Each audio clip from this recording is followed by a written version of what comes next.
बारामतीमध्ये भुजबळ समर्थकांनी अजित पवारांच्या निवासस्थानाबाहेर आंदोलन केलंय।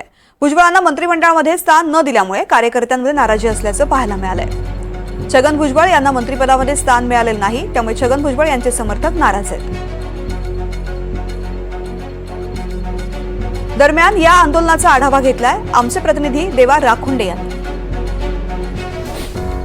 उपमुख्यमंत्री अजित पवार यांचं हे सहयोग निवासस्थान आहे आणि तुम्ही या ठिकाणी पाहत आहात की याच ठिकाणी भुजबळ समर्थकांनी आंदोलन पुकारलेलं आहे। भुजबळांना मंत्रिमंडळात स्थान द्या यासाठी या ठिकाणी भुजबळ समर्थक असतील किंवा ओबीसीचे हे कार्यकर्ते असतील ते या ठिकाणी एकवटलेले आहेत। आपण यांच्याशी संवाद साधूया। काय सांगाल मला, आज तुम्ही उपमुख्यमंत्री अजित पवार यांच्या निवासस्थानासमोर हाताला काळी फीत बांधून बसलेला आहात। माननीय छगनरावजी भुजबळ आमचे ओबीसीचे राष्ट्रीय नेते आहेत आणि त्यांच्या आदेशाप्रमाणे इथं बारामती तालुक्यामध्ये अजितदादा ज्यावेळेस इथं विधानसभेची निवडणूक लढवत असताना आम्ही त्यांना भरघोस मतांनी इथं ओबीसीचा आम्ही पाठिंबा दिला आणि मतांचा आम्ही इथं पाऊस पडलेला आहे त्यांच्या मतदारसंघात।